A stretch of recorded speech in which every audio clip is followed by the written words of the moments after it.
Director विशाल यादव।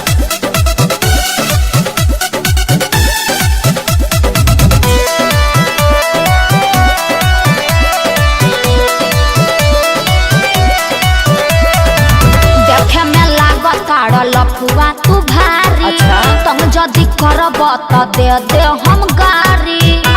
देख सही कहतानी देखे में लागताड़ लफुआ तू भारी तुम जदि करब त दे दे हम गारी। लड़की हई सुन हम बड़ घर के, लड़की हई सुन हम बड़ घर के।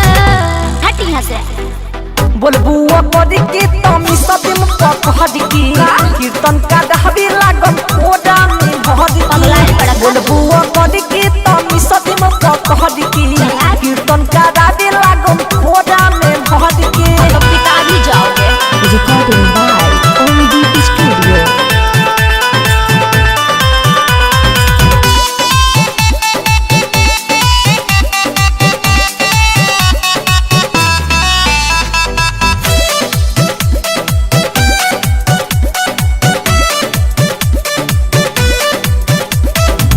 लड़की अकेले पाके रोकेल रहिया।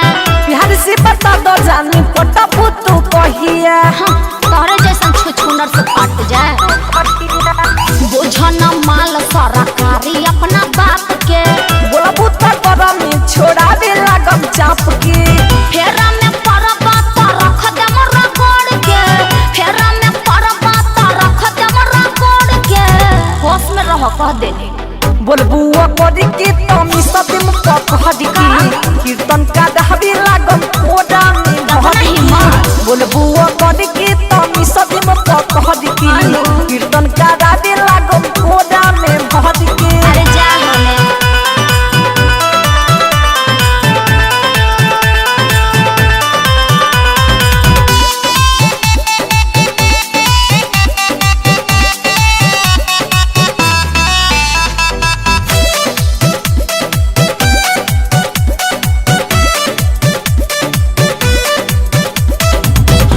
से बोलत बानी बतिया तू मान जा।